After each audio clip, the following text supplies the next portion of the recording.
ಕರ್ನಾಟಕ ರಾಜ್ಯ ಬ್ರಾಹ್ಮಣ ಅಭಿವೃದ್ಧಿ ಮಂಡಳಿ ಹೆಮ್ಮೆಯ ಕಾರ್ಯಕ್ರಮ ಸ್ವಹುದ್ದೆಯ ನೇರ ಸಾಲ ಯೋಜನೆ ಸ್ವಯಂ ಉದ್ಯೋಗಕ್ಕೆ ಪೂರಕವಾಗಿ ಅರ್ಜಿ ಸಲ್ಲಿಸಿದ ಅರ್ಹ ಫಲಾನುಭವಿಗಳಿಗೆ ಸಹಾಯ ಧನವನ್ನು ನೀಡುವ ಕಾರ್ಯಕ್ರಮ ಮಾಡಲಾಗುತ್ತಿದ್ದು ಕಾರ್ಯಕ್ರಮವನ್ನು ಫೆಬ್ರವರಿ 8ರಂದು ಸಾಂಕೇತಿಕವಾಗಿ ಪ್ರಮಾಣ ಪತ್ರವನ್ನು ನೀಡಲಾಗುವುದು ಎಂದು ಕರ್ನಾಟಕ ರಾಜ್ಯ ಬ್ರಾಹ್ಮಣ ಅಭಿವೃದ್ಧಿ ಮಂಡಳಿ ಅಧ್ಯಕ್ಷ ಆಸಗುಡು ಜಯಸಿಂಹ ಅವರು ತಿಳಿಸಿದ್ದಾರೆ.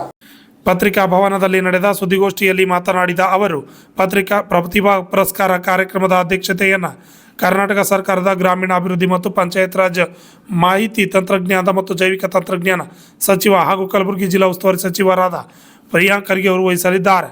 ಸಚಿವರಾದ ದಿನೇಶ್ ಗುಂಡೂರಾವ್ ಅವರು ನಡೆಸಲಿದ್ದಾರೆ. ಪ್ರತಿಭಾ ಪುರಸ್ಕಾರ ಕಾರ್ಯಕ್ರಮವನ್ನು ಸಚಿವರಾದ ಕೃಷ್ಣ ಬೈರೇಗೌಡರು ಅವರು ನಡೆಸಿಕೊಡಲಿದ್ದಾರೆ ಎಂದು ತಿಳಿಸಿದರು. ಅಲ್ಲದೆ ಈ ಕಾರ್ಯಕ್ರಮದಲ್ಲಿ ಅನೇಕ ನಾಯಕರು ಗಣ್ಯರು ಭಾಗವಹಿಸಲಿದ್ದಾರೆ ಎಂದು ಮಾಹಿತಿ ನೀಡಿದ್ದಾರೆ. ಕಾರ್ಯಕ್ರಮವನ್ನು ಕಲಬುರಗಿ ಉದನೂರು ರಸ್ತೆ ಹತ್ತಿರ ಇರುವ ಜಯತೀರ್ಥ ಕಲ್ಯಾಣ ಮಂಟಪದಲ್ಲಿ ಆಯೋಜನೆ ಮಾಡಲಾಗಿದೆ ಎಂದು ತಿಳಿಸಿದ್ದಾರೆ. Bureau report RJ32 Kannada news Kalaburagi. ಇದ್ದರೂ ಆರ್ಥಿಕವಾಗಿ ಸಂಕಷ್ಟದಲ್ಲಿ ಇರುತ್ತಾರೆ. ಈ ಸಮಯದಲ್ಲಿ ಬ್ರಾಹ್ಮಣ ಸಮುದಾಯದ ಪ್ರತಿಭಾವಂತ ಮಕ್ಕಳಿಗೆ ಅಂದರೆ SSLCಯಲ್ಲಿ ಪರೀಕ್ಷೆಯಲ್ಲಿ ಅತ್ಯುತ್ತಮ ಅಂಕ ಪಡೆದವರಿಗೆ ಜಿಲ್ಲಾವಾರು ಗುರುತಿಸಿ ಅವರನ್ನು ಸನ್ಮಾನಿಸಲಾಗುತ್ತಿದೆ. ಹಾವೇರಿ ಅಂದರೆ ಬೆಳಗಾಂ ಡಿವಿಷನ್ನು ಮತ್ತು ಗುಲ್ಬರ್ಗ ಡಿವಿಷನ್ 2 ಡಿವಿಷನ್ನಿಂದ ನಾವು ಸನ್ಮಾನಿತರನ್ನು ಮಾಡ್ತೀವಿ. ಹಾವೇರಿ, ಗದಗ, ಧಾರವಾಡ, ಚಿಕ್ಕೋಡಿ, ಬೆಳಗಾವಿ, ಬಾಗಲಕೋಟೆ, ವಿಜಯಪುರ, ಸಿರಸಿ, ಉತ್ತರ ಕನ್ನಡ ಹಾಗೂ ಯಾದಗಿರಿ, ಕಲಬುರಗಿ, ಕೊಪ್ಪಳ, ರಾಯಚೂರು, ಬೀದರ್, ಬಳ್ಳಾರಿ ಮತ್ತು ವಿಜಯನಗರ ಜಿಲ್ಲೆಗೆ ಸೇರಿದ 61 ಪ್ರತಿಭಾವಂತ ವಿದ್ಯಾರ್ಥಿಗಳಿಗೆ ವಿಶ್ವಾಮಿತ್ರ ಪ್ರತಿಭಾ ಪುರಸ್ಕಾರ ನೀಡಿ ಸನ್ಮಾನಿಸಲಾಗುವುದು. ಜಿಲ್ಲೆಯವರಲ್ಲಿ ಪ್ರಥಮ, ದ್ವಿತೀಯ ಮತ್ತು ತೃತೀಯ ಸ್ಥಾನ ಪಡೆದ ಬ್ರಾಹ್ಮಣ ವಿದ್ಯಾರ್ಥಿಗಳಿಗೆ ಕ್ರಮವಾಗಿ 15,000, 10,000 ಹಾಗೂ 5,000 ನಗದು ಬಹುಮಾನ, ಪ್ರಶಸ್ತಿ ಪತ್ರ ಹಾಗೂ ಪಾರಿತೋಷಿಕಗಳನ್ನು ನೀಡಲಾಗುವುದು.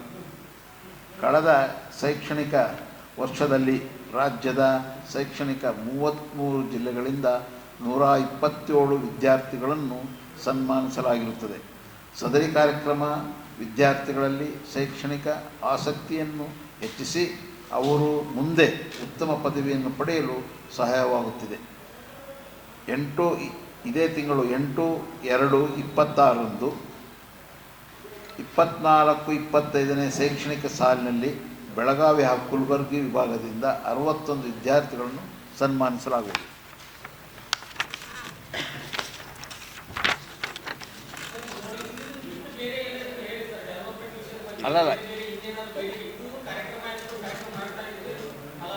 ಅಲ್ಲ ಸ್ವಲ್ಪ ದಯಮಾಡಿ ಒಂದು ಹೌದು, ಓಕೆ, ಆಯಿತು.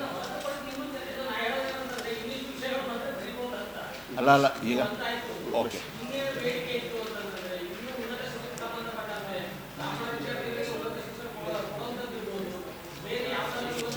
ಓಕೆ. ಅಲ್ಲ ನೀವು ಇಲ್ಲಿ ಅಲ್ಲ ಅನುದಾನ ಈ ಗೌರ್ಮೆಂಟ್ನಲ್ಲಿ ನಮಗೆ ತೊಂದರೆ ಇಲ್ಲದಂಗೆ ಪ್ರತಿ ವರ್ಷವೂ ಕೂಡ 10 ಕೋಟಿ ಕೊಟ್ಟಿದ್ದಾರೆ. ಹೌದೌದು, ಪ್ರತಿ ವರ್ಷವೂ 10 ಕೋಟಿ ಕೊಟ್ಟಿದ್ದಾರೆ. ಮತ್ತು ನಮಗೆ ಹಳೇದು ಒಂದು 8 ಕೋಟಿ ಇತ್ತು, ಅದನ್ನು ನಾವು ಇವಾಗ ನೇರ ಸಾಲ ಅಂತ ಮಾಡಿದ್ದೀವಿ. ನೇರ ಸಾಲ ಅಂತಂತಂದರೆ ಯಾರು ಎಕನಾಮಿಕಲಿ ವೀಕರ್ಸ್, ಆಫ್ಕೋರ್ಸ್ ಮಾನದಂಡ EWS ಸರ್ಟಿಫಿಕೇಟ್ ಬೇಕೇ ಬೇಕು ಎಲ್ಲದಕ್ಕೂ ಕೂಡ.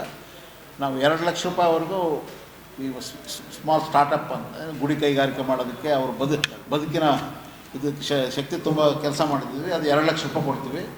20% ಸಬ್ಸಿಡಿ ಇರುತ್ತೆ, 20% ಸಬ್ಸಿಡಿ ಕೊಡ್ತೀವಿ ಮತ್ತು 4% ಇಂಟ್ರೆಸ್ಟ್ನಲ್ಲಿ. ಸೊ ಅದು ನಮ್ಮ ಸಣ್ಣ ಭಾಳ ಜನಕ್ಕೆ ಇದು ಭಾಳ ಉಪಕಾರ ಆಗುತ್ತೆ ಅನ್ನೋದು. ಯಾಕಂದರೆ ಹಿಂದೆ ಬ್ಯಾಂಕಿಗೆ ಹೋಗ್ಬೇಕಾಯ್ತು. ಬ್ಯಾಂಕಿಗೆ ಹೋದರೆ ಅವರು ವಿಪರೀತ ಯಾರಿಗೂ ಸ್ಯಾಂಕ್ಷನ್ ಕೊಡ್ತಿದ್ದಿಲ್ಲ ಅಮೌಂಟು. ಸೊ ಅದನ್ನು ನಾವೇನು ಮಾಡಿದ್ವಿ ಅಂದರೆ ಬೋರ್ಡಿಂದಲೇ ಡೈರೆಕ್ಟಾಗಿ ನಾವು 2 ಲಕ್ಷ ರೂಪಾಯಿ ಸ್ಯಾಂಕ್ಷನ್ ಮಾಡ್ತೀವಿ.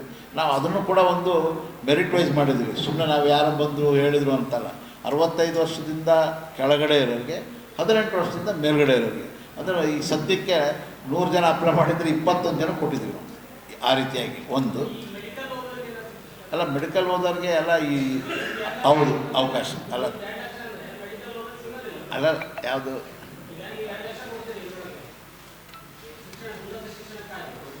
ಅಲ್ಲ, ಇದು ಉನ್ನತ ಶಿಕ್ಷಣಕ್ಕಲ್ಲ. 2 ಲಕ್ಷ ರೂಪಾಯಿ ಕೊಡೋದು ನಿಮ್ಮ ಸೆಲ್ಫ್ ಎಂಪ್ಲಾಯ್ಮೆಂಟ್.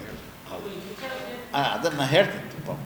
ಇವತ್ತು ತಾವು ಶಿಕ್ಷಣ ಕೇಳಿದ್ರಲ್ಲ, ನಾವು ಮೆಡಿಕಲ್ ಇದಕ್ಕೆಲ್ಲ ನಾವೇನು ಮಾಡ್ತೀವಿ ಅಂತಂದರೆ, ಈ ಯಾರು CET ಅಂದರೆ ಸೆಲೆಕ್ಷನ್ ಫ್ರಮ್ ದಿ ಮೆರಿಟ್ನಲ್ಲಿ ಆದವ್ರಿಗೆ 2/3 ಆಫ್ ದಿ ಗೌರ್ಮೆಂಟ್ ಫೀಸ್ ಕೊಡ್ತೀವಿ. ಅವ್ರೇನು ಫೀಸ್ ಕಟ್ಟಿರ್ತಾರಲ್ಲ ಅದರಲ್ಲಿ 2/3 ನಾವು ಬೋರ್ಡಿಂದ ಕೊಡ್ತೀವಿ.